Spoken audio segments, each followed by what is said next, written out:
Kalian tahu ini? Ini adalah Meteor Garden, salah satu Korean drama. Kalian tahu ini juga?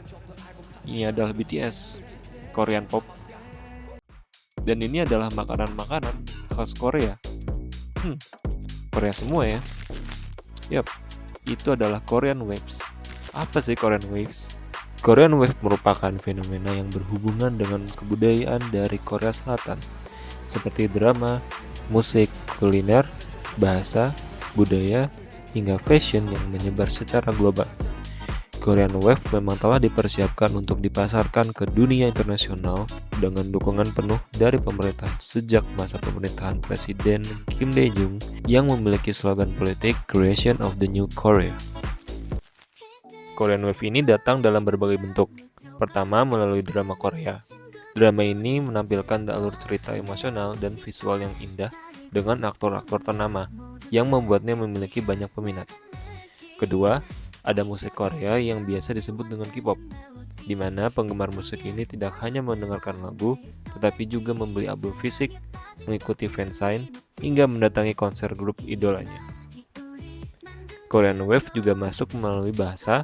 Banyak orang mempelajari bahasa Korea guna mempermudah interaksi dengan idolanya atau semata-mata untuk menikmati drama atau acara Korea tanpa subtitle. Keempat, Korean Wave ini mulai merambat pada dunia kuliner.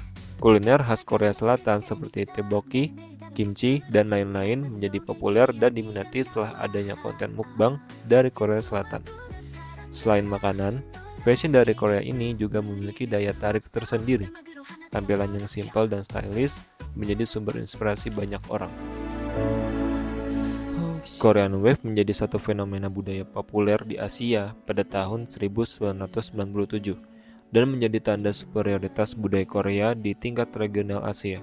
Hal ini semakin berkembang dan terus berlangsung hampir di seluruh belahan dunia, tidak terkecuali di Indonesia seiring berkembangnya teknologi. Penayangan drama menjadi awal dari masuknya budaya Korea di Indonesia. Endless Love adalah judul drama Korea pertama yang masuk ke Indonesia pada tahun 2002 dan ditayangkan di stasiun televisi Indosiar. Drakor ini sangat populer pada masanya dan menjadi awal dari Korean Waves.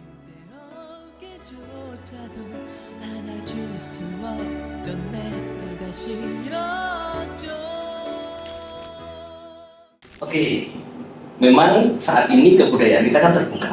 Iya. Artinya kita juga membuka diri dengan kebudayaan asing. Sebetulnya yang salah bukan kebudayaan, tapi bagaimana individu itu bersikap terhadap budaya yang masuk. Kalau jenengan tadi bilang, sekarang itu banyak marak makanan, pakaian, toko kelontong, gitu, semacam market gitu yang ngomongnya terkait dengan Korea kan gitu kan. Nah ini semua budaya. Tapi yang menggunakan budaya itu kan sebetulnya manusianya. Yang kalau terus dari sudut pandang psikologis sebetulnya budaya itu adalah satu hal yang wajar. Artinya ada percampuran budaya di dalam misalnya satu Indonesia gitu ya, itu adalah hal yang wajar. Nah, bagaimana sikap individunya inilah yang kemudian memang sangat bervariatif kalau di dalam psikologi. Ada yang tadi dengan bilang fanatis, tapi fanatisnya berlebihan. Ada yang menjadikan ini sebagai sarana saja untuk healing. Masuknya drama Korea ke Indonesia memicu penyebaran budaya Korea yang lainnya di Indonesia. Musik menjadi budaya yang banyak digemari apalagi kaum remaja. Musik dengan iringan dance serta idol sebagai pembawanya menjadi pemicu adanya K-pop di Indonesia. Tanda bahwa K-pop sangat digandrungi di Indonesia adalah mulai munculnya fandom-fandom seperti BTS Army, NCT Zen, EXO-L, Blink, dan Karat. Pada tahun 2021, menurut Twitter di hashtag K-pop Twitter 2021, Indonesia menjadi negara dengan jumlah penggemar K-pop terbesar di dunia maya. K-pop atau Korean Pop adalah genre musik populer dari Korea Selatan yang menggabungkan berbagai elemen seperti pop, hip-hop, R&B, elektronik, dan dance. Lebih dari sekedar musik, K-pop dikenal sebagai koreografi energik, konsep visual yang unik, serta industri hiburan yang sangat kompetitif. Para artis K-pop yang disebut dengan idol menjalani sistem pelatihan ketat selama bertahun-tahun sebelum debut, mencakup vokal, tari, akting, dan bahkan bahasa asing. Kami sudah melakukan wawancara dengan 2 orang penggemar K-pop. 2 orang tersebut merupakan mahasiswa. Mereka menjadi penggemar K-pop karena beberapa alasan dan faktor yang berbeda. Di antaranya yaitu karena visual dari member dan visual grup yang menarik, musiknya yang bagus, dan juga ada yang mengenal dari drama Koreanya sendiri. Dampaknya, kalian nanya dampaknya. Dampaknya Oke, dampaknya saya jelaskan dulu. Jadi kalau kita berbicara terkait dengan dampak dari munculnya kebudayaan-kebudayaan luar itu sebetulnya satu. Kalau kita lihat dari dampak negatifnya dulu ya. Dampak negatifnya banyak remaja yang kemudian masuk di dalam komunitas-komunitas itu yang sebetulnya dia kehilangan lagi jati dirinya dia. Dia kehilangan lagi identitas dirinya dia. Misalnya ada komunitas-komunitas Korean pop ya. Ada komunitas-komunitas yang bahkan anime dan lain sebagainya. Nah, dia bahkan bisa jadi memposisikan dirinya dia sama seperti yang dia perankan. Nah, ini artinya apa? Remaja sudah mulai kehilangan identitas dirinya dan itu banyak sekali. 2, ada yang menjadikan ini sebagai bentuk pelarian dari keterasingannya secara sosial. Ini juga merupakan dampak yang bahaya sebetulnya. Kenapa saya bilang bahaya? Dia ramai memang di dalam komunitasnya, tapi secara sosial sebetulnya dia merasa sepi. Nah, ini adalah konsep keterasingan sosial yang sebetulnya dirasakan oleh teman-teman yang masuk di dalam komunitas itu tanpa mengenali identitas dirinya. 3, kalau kita berbicara terkait dampaknya, ternyata pemfiguran yang luar biasa ekstrim ya bagi remaja itu ternyata mampu memunculkan kecemasan, misalnya body shaming, bagaimana dia memaknai tubuhnya, sama nggak dengan yang dia perankan, sampai akhirnya dia melakukan aktivitas-aktivitas yang membuat dirinya sama dengan peran yang dia mainkan misalnya, sampai akhirnya nanti muncul beberapa gangguan-gangguan makan gitu ya. Ada yang macam-macam ya, nanti silakan teman-teman dilihat sendiri, ada banyak gangguan makan yang sebetulnya disebabkan karena ada persepsi yang salah terhadap dirinya memandang orang lain. Itu juga bisa. Fanatisme yang berlebihan, yang merugikan diri sendiri bahkan orang lain, dinilai bukan lagi mengidolakan, tetapi masuk dalam kategori obsesi yang tidak baik. Narasumber kami menilai bahwa seharusnya mengidolakan bisa memotivasi mereka untuk menjalankan kehidupan dan tanggung jawabnya.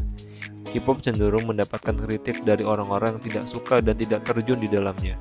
Yang dilihat oleh narasumber sebagai orang yang mengenal K-pop, K-pop cenderung mendapatkan kritik dari orang-orang yang tidak suka dan tidak terjun di dalamnya.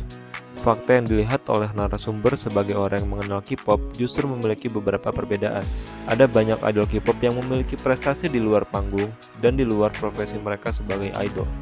Beberapa idol diketahui memiliki pendidikan tinggi, penulis buku, hingga atlet. Selain itu, fans K-pop seringkali diberi label sebagai penyembah idol. Dari sudut pandang narasumber sebagai K-popers, hal itu bisa saja diungkapkan mereka sebagai non-K-popers karena melihat reaksi K-popers jika bertemu dengan idola. Dari sudut pandang narasumber sebagai K-popers, hal itu bisa saja diungkapkan mereka yang merupakan non-K-popers karena melihat reaksi K-popers jika bertemu dengan idola, menyaksikan konten, dan juga ketika membahas K-pop yang menimbulkan suara berisik berupa teriakan. Sebenarnya hal tersebut merupakan reaksi natural dan wajar bagi para K-popers. Teriakan itu merupakan ungkapan rasa kagum, bahagia, dan bersemangat dari mereka.